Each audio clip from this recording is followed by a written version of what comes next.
If you are a coach, personal trainer, consultant, you run some kind of a coaching business, but part of your job you just dislike and you don't get on with is the lead generation, the outreach, sales calls, closing clients, booking sales calls, like all of these things.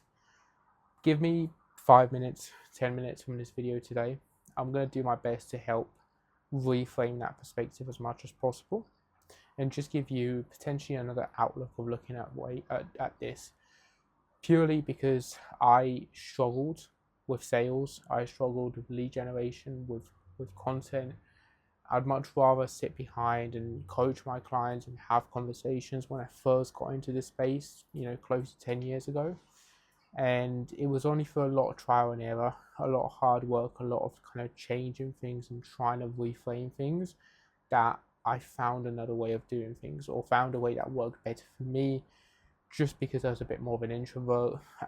So I'm going to share this with you in this video. This conversation came off the back of a conversation I had with someone that was looking to join the program this morning. She mentioned something along the lines of like she didn't really want to be sending lots of messages. She didn't really want to be doing like lots of lead generation or outreach, because she just felt like it was spammy and salesy and sleazy towards and not aligned towards what she wants to do. And there's a few key pillars in terms of changing that perspective and moving that forward. The very first thing we want to keep in mind is that we don't want to be reaching out to everyone with the whole and the only purpose to close every single person we speak to, from like a message on Instagram, and actually get everyone that we speak to actually close and sign up to a coaching program. That is not a good use of time whatsoever. Like, the whole perspective of your conversations to start off with should be there firstly just to gauge interest. When I was working on the gym floor, one of the things that helped me a lot with this is, every time someone would walk in on the gym floor, like the very first thing, this was like 10 years ago now, but when I was walking in the gym floor, like every time someone would walk on the gym floor, I would just wave and just introduce myself and just build a little bit of rapport and just see kind of if there's anything I could help with. You should really be looking at doing the same when it comes to your Instagram messages, conversations, and your outreach and your lead generation. The very first message should just be there for you to get to understand the person, right? Understand what kind of amount of response they're going to give you. You're going to message one person and they're going to come back to you and they're going to be like, oh my God, John, like, I can't believe you've messaged me. I've just watched the last 2 weeks of your content and I found it really valuable. I was just meaning to message you. That person on a scale of 1 to 10 is probably very much more likely to buy your coaching program or inquire about the next steps than someone else you message and you just message them the same message, for example, a similar message, and they reply back and they say something like, oh, I'm not really that interested in a minute. Like, one's super interested, one's not. So your conversations, you're putting too much pressure on yourself to sell it to everyone. Remove that pressure, remove those shackles. Be there just to understand the interests of the people you speak to first. Send a message just to get to build that know, like, and trust, but also send that message to gauge who's interested, and the people that are interested, have those conversations, have those more meaningful conversations, and move people forward into calls or selling over DMs or however you want to run your coaching business. And the people that are not interested, you want to build a business that you enjoy running. You want to build a business with people you want to work with. If someone's being rude to you or if they're not responding with too much kind of feedback right away, you probably want to pull back on that conversation and start to kind of close it off, right? You might want to send them a free resource. You might just want to end it politely. But the very first thing you need to think about is your messages are there not to sign and close every single person you speak to into a high-paying client. Your messages are just there to filter and find the people that are interested, find the people that do want to inquire, that want to find out more, and move those people into booking them in sales calls and moving that forward. That's the very first thing. The second thing that's going to be crucial with your messaging, with your outreach, to book more sales calls, to close more clients in 2025, is to understand the cost of what it takes to build a coaching business. And here's what I mean by that. And this is what one of my earlier mentors told me, and I'm very, very grateful for this piece of information, because sometimes, you're super busy, you're super stressed, it's easy to forget this bit of advice. But the one thing he told me, which really, really I hold close to my heart even now, I hold it close to my heart. And if I have some person that books a call and doesn't convert, or if 5 people don't book a call, I don't lose my head as much as I used to anymore. One of the reasons this is because one of my earlier mentors, the advice he told me was this. He said, Plumman, if I speak to 10 people, or if I speak to 100 people and they all say no, but one person signs up, my coaching program can completely transform their life, and I'm willing to pay that price, and I'm willing to pay that price twice on a Sunday. That perspective is very beautiful. The guy, my mentor, is gone into software. He doesn't really do mentorship and coaching anymore, but that perspective back then was just completely eye-opening, because his program was so good.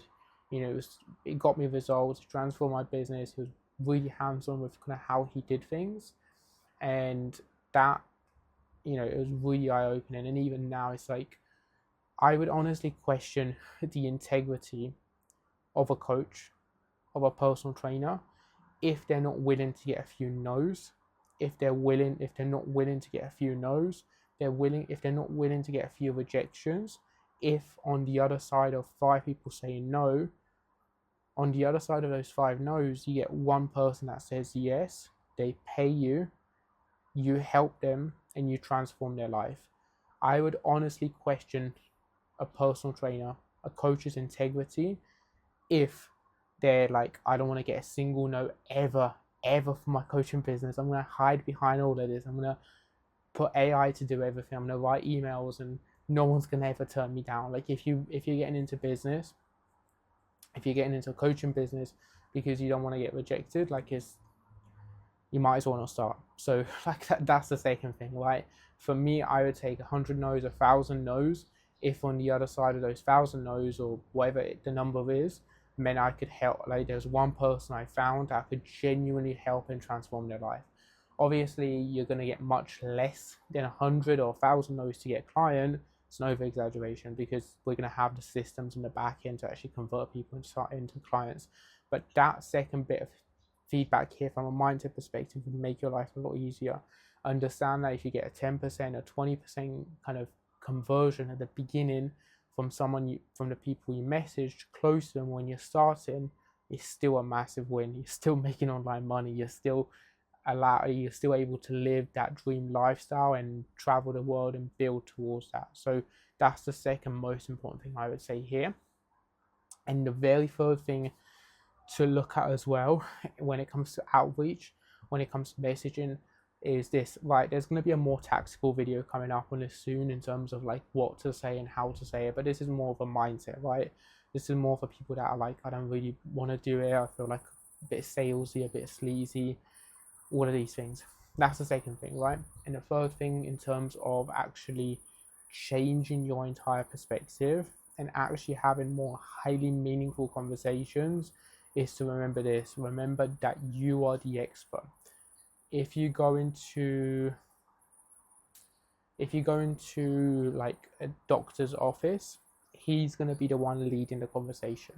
He's going to be the one asking you questions. He's going to be the one trying to understand, what your problem is, what you need help with, and he's going to be the one trying to kind of understand what to prescribe you, how he can help you, how he can best support you to get results. You really want to be leading your conversations when you're speaking to people in messages on Instagram. Very, very similar to this, right? You want to be the one leading the conversations. You want to be asking the educated questions. You want to be taking these conversations forward. You want to be understanding people's goals, what's holding them back, what are their challenges, where they're at now, where they want to go. You want to be understanding all of these things.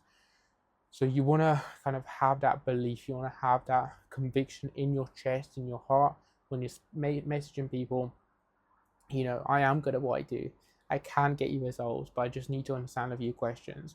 And if someone's not going to be giving you too much to go off and they're not quite interested and they're pulling back, or then they're pulling away too much, it's totally okay to wrap this conversation up. Just give them some free resources, some value, an ebook, a video that they can watch, and then just come back later on. If you do those three things, it's physically impossible. You can't win. But, you at the start, you are going to need to have these high impact conversations in your messages. You're going to be creating really good content, but you are going to need to have these conversations to some degree or another, like you wouldn't, if you're working in a sales job anywhere else. If you go on the gym floor, if you're working as a personal trainer like I was a decade ago, every time someone walked in the gym floor, I'd wave, I'd welcome them, I'd introduce myself, and I'd gauge their interest. If they were open to talking, they're quite chatty, have more of a conversation. If they're quite closed off and they had their headphones on, just introduce myself, wrap the conversation up, end it there, and move on. And I think that's going to be one of the biggest kind of perspective shifts to what you want to do. Like, people put too much pressure on the conversations. You don't need to you don't need to close everyone that you speak to. Every first message you send doesn't mean you need to close them. The conversations are there for you to understand if people are interested, to understand if you can help them even to begin with. And if you can, as the conversation goes deeper and deeper, you can then start to position and move it as, okay, I have this call where I can run you through kind of how I can help you in a little bit more detail. Let's get this call booked in. If you've built so much trust with people in your messages already, it's so easy to actually book that call and actually close people off the back end of that as well. So that would be the biggest stuff I would look at in terms of messaging, moving people forward into calls, and just ultimately converting more clients. It's much easier, much simpler, much more enjoyable process to run if you're having fun with it along the way as well. Do that. It's physically impossible. Your business isn't going to grow as a byproduct as well. I hope you take value from this video as well. As always, for the rest of July, I'll be leaving my personal link to book a call down in the description of this YouTube. So if you want to book a call to speak to myself one-to-one, so we can better understand your business, understand where you're at, where you want to go, see what's holding you back, and create a custom growth plan moving forward for the rest of the year, you'd have the opportunity to book a call below. First, you need to watch a video that talks you through kind of how our program works, see if it's the right fit for where you want to go. After that, you can book a call. You can speak to myself one-to-one, and we can go through that in more detail. Any other videos you want to see, make sure to hit subscribe, because I'm posting content like this daily.